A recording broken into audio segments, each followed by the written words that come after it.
ஓம் சாந்தி. சிந்தனை செய் மனமே என்ற நிகழ்வில் இன்று பாபா நமக்கு சொல்கிறாங்க, அதிகாரி பனோ அதீன் நகி. நாம் எப்பொழுதுமே அதிகாரிகளாக இருக்க வேண்டுமே தவிர அடிமைகளாக இருக்கக்கூடாது.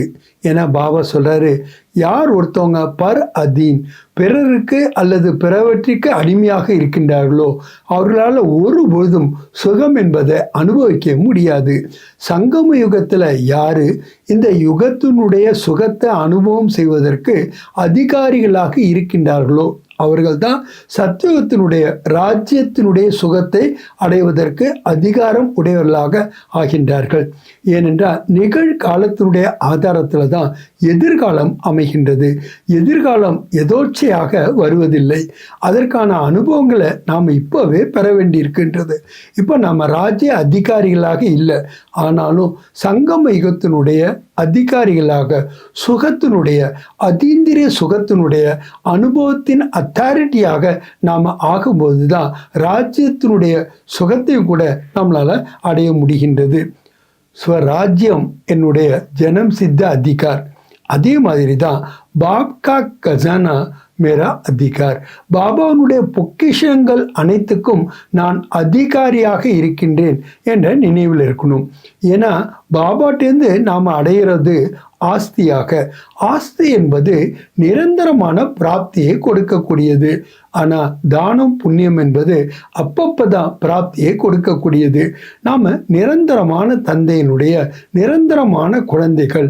நம்முடைய பிராப்தியில் கூட நிரந்தரமாக இருக்கின்றது என்றால் அது நம்ம ஆஸ்தியாக அடைகின்றோம். ஆக அதிகாரி என்பது நாம் தந்தையினிடமிருந்து ஆஸ்தியாக ஒரு உரிமையாக பெறுவதாக இருக்கின்றது. யார் ஒருவர் அதிகாரி குழந்தைகளாக இருக்கின்றார்களோ அவர்கள் ஒருபொழுதும் மாங்கினா இறைஞ்சி கேட்பவர்களாக இருக்கவே முடியாது. ஏனென்றால் துவாபர யுகத்திலிருந்து நாம் பக்தியில் இறைஞ்சி தான் கேட்டு வந்துக்கிட்டே இருந்தோம். ஆனால் இப்போ பாபாவோட குழந்தை ஆன பிறகு, பாபா நம்மளை கண்டெடுத்து தன்னுடையவராக ஆக்கி கொண்ட பிறகு, பாபாவுடைய அனைத்து விதமான பொக்கிஷங்களையும் நாம் அனுபவத்தினுடைய ஆதாரத்தில் நமதாக ஆக்கி கொண்ட பிறகு நாம் எதையுமே கேட்க வேண்டிய அவசியமே இல்லாமல் ஆகிவிட்டது. அதனால தான் பாபா சொல்கிறாரு, இந்த அதிகாரி குழந்தைகளை பார்த்து நான் உரையாடும் போது ரொம்ப சந்தோஷம் அடைகின்றேன் என்று கூறுகின்றார். ஆக குழந்தைகள் என்றாலே என்ன அர்த்தம்? தந்தையிட்ட இருக்க எல்லாவற்றிற்கும் அனைத்து பொருட்களுக்கும் அவர்கள் அதிகாரியாக ஆகின்றார்கள். அவர்கள் அதை கேட்டு பெற வேண்டிய அவசியமே கிடையாது. கொடுக்க மாட்டேன்னு சொன்னால் கூட நான் கோர்ட்டில் போய் வாங்கிக்கிறேன் அப்படின்னு சொல்கிற அளவுக்கு உரிமை உடையவர்களாக குழந்தைகள் இருக்கின்றார்கள். ஆக நாம் ரூலராக இருக்கணுமே தவிர ஒருபோதும் சர்வெண்ட்டாக இருக்கக்கூடாது. முதல்ல இந்த கர்மேந்திரியங்களுக்கு நாம் ராஜ்ய அதிகாரிகளாக இருக்க வேண்டும். எது வரைக்கும் நாம் கர்மேந்திரியங்களுக்கு அதிகாரி ஆகவில்லையோ அப்போ நாம் எப்படி நம்மளுடைய ஞானேந்திரியங்களான மனம் புத்தி சம்ஸ்காரத்துக்கு அதிகாரியாக ஆக முடியும்? இன்னொரு விதமாக நம்ம பார்த்தோன்னா, எப்போ நம்மளுடைய சூட்சமமான வேலைக்காரர்களாக இருக்கக்கூடிய மனம் புத்தி சம்ஸ்காரத்தின் மேலே நம்ம ராஜ்ய அதிகாரிகளாக தர்பார் கூட்டுபவர்களாக இருக்கின்றோமோ, நமது சொற்படி அவைகள் நடக்கின்றனவோ, அப்போ தான் நம்ம ஸ்வராஜ்ய அதிகாரியாக ஆகின்றோம். அதன் மூலமாக விஸ்வ ராஜ்ய அதிகாரியாக ஆகின்றோம். அதனால தான் பாபா சொல்கிறாங்க, இந்த பிரகிருதிக்கு கூட நீங்கள் எஜமானனாக ஆக வேண்டும். ரெண்டாவது மாயைக்கு கூட நீங்கள் அதிகாரியாக ஆக வேண்டும்.